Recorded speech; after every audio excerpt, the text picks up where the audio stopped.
بسم اللہ الرحمن الرحیم۔ عزیزان مان،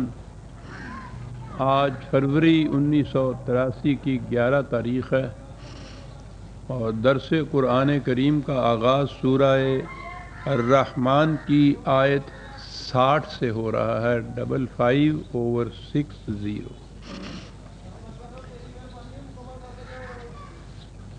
آپ کو یاد ہوگا کہ سابقہ صورتوں میں، سابقہ آیات میں جنتی زندگی کی مختلف آسائشوں، نعما اور نوادرات کا ذکر ہوتا چلا آ رہا تھا۔ اس دنیا میں اس معاشرے کا کہ جسے ہم جنت کی زندگی کہہ کر پکاریں، اور پھر اگلی دنیا میں جا کے تو وہ تسلسل ہوگا، اس کے متعلق تو ہم کوئی سمجھ نہیں سکتے۔ وہ مثالاً بیان ہوگا، اور یہاں اگر جنتی معاشرہ قائم ہوگا تو اس کے متعلق قرآن کی تفصیلات ہوں گی، مردوں عورتوں دونوں پر مشتمل ہوگا۔ تو یہ ذکر کرتے ہوئے آج کی آیت جو سامنے ہمارے آتی ہے، اس کے عوامی لیکن غلط مفہوم نے عجیب قسم کی غلط فہمیاں اور پیچیدگیاں پیدا کر رکھی ہیں۔ آیت ہے حل جزاء الاحسان الا الاحسان۔ عام ترجمہ کیا جاتا ہے کہ احسان کا بدلہ احسان ہے، یعنی کوئی ضرورت مند کسی وقت آپ کے پاس آیا، آپ نے اس کی مدد کی تو یہ اس پر احسان ہوا۔ اب وہ جب تک اس احسان کا بدلہ اتار نہ لے، یہ اس احسان کا بوجھ اس کے سر پر سوار رہا۔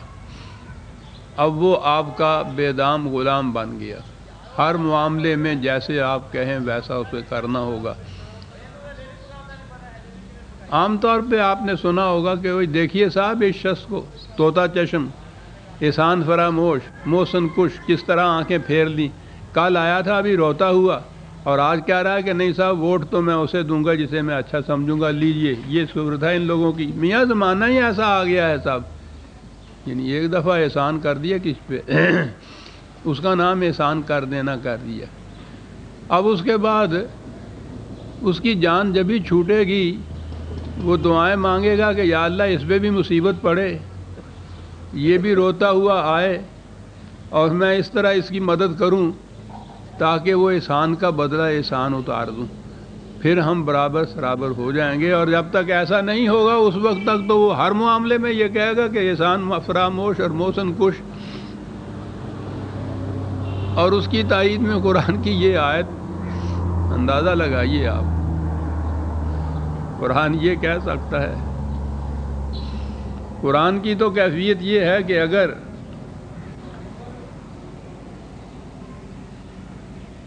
جس زمانے میں ابھی اسلامی نظام قائم نہ ہو، جنتی زندگی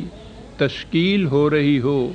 تو اس زمانے میں انفرادی طور پر ایک دوسرے کی مدد کرنے کے مواقع ہوتے ہیں، ضرورت پڑتی ہے، مدد کی جاتی ہے۔ یہ انہیں قرآن کریم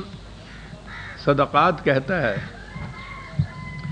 انفرادی طور پر دوسروں کی مدد کرنے کے متعلق تاکید کرتا ہے وہ بار بار۔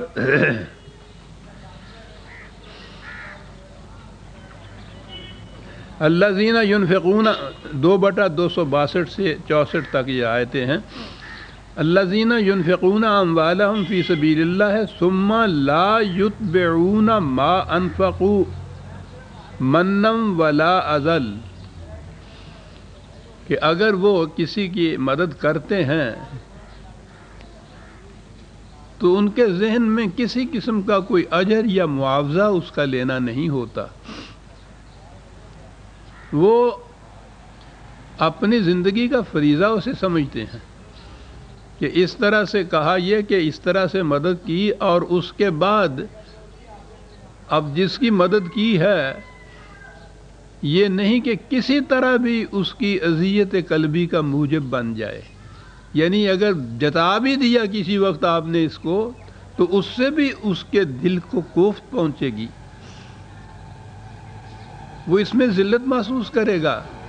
تو کہا کہ اس طرح سے کسی کی مدد کرے، اور پھر اس کے بعد یہ کیفیت ہو کہ کوئی حرکت بھی ایسی سرزد نہ ہونے پائے جس سے اس شخص کو کسی قسم کی اذیت پہنچے، تکلیف پہنچے، دل گرانی پہنچے، بالکل یہ نہ ہو۔ اگر یہ کیفیت ہے خرچ کرنے کے بعد تو پھر یہ کہا کہ لہم اجرہم عند ربہم،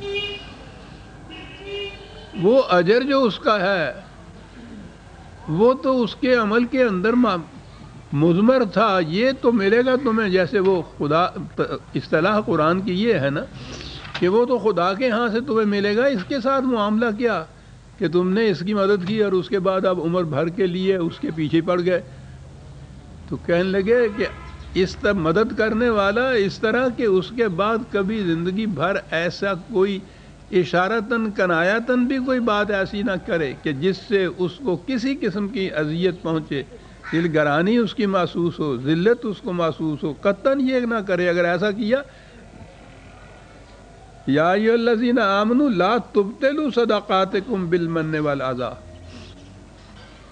مدد کی اور اس کے بعد کوئی ایسی حرکت کی کہ جس سے اس کو ذرا سی بھی قلبی تکلیف پہنچی، تمہارے صدقات باطل ہو گئے، جو کچھ تم نے کیا تھا وہ سب کا سب مٹ گیا، ضائع ہو گیا۔ ایسا نہ کبھی کرنا، یاد رکھو۔ یہ بیشتر مقامات پر قرآن کریم نے اس کی تاکید کی ہے کہ انفرادی طور پر مدد کرنی پڑے تو اس کے بعد پھر یہ نہ ہو کہ تم اس کا احسان جتاتے رہو، جسے ہمارے ہاں کہتے ہیں، اس کو اذیت کے باعث بنتے رہو، یہ اس کی بڑی اذیت کا باعث ہے۔ اس سے تو وہ ہر بار یہ کہے گا کہ اچھا ہوتا میں اس کے پاس مدد کے لیے نہ آتا، یہ مدد نہ ہی کرتا میری، تو اس سے بہتر یہ تھا بجائے اس کے کہ ایک دفعہ وہ میری مدد کی اور عمر بھر کے لیے وجہ تذلیل ہو گیا میرے لیے، اس کا مدد کرنا تھا۔ بلکہ آگے تو یہ کہا ہے اس نے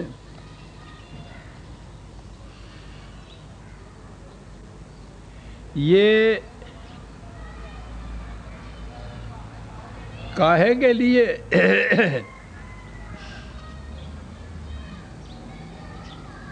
ایک تو کسی کام کا بدلہ اجرت ہوتی ہے،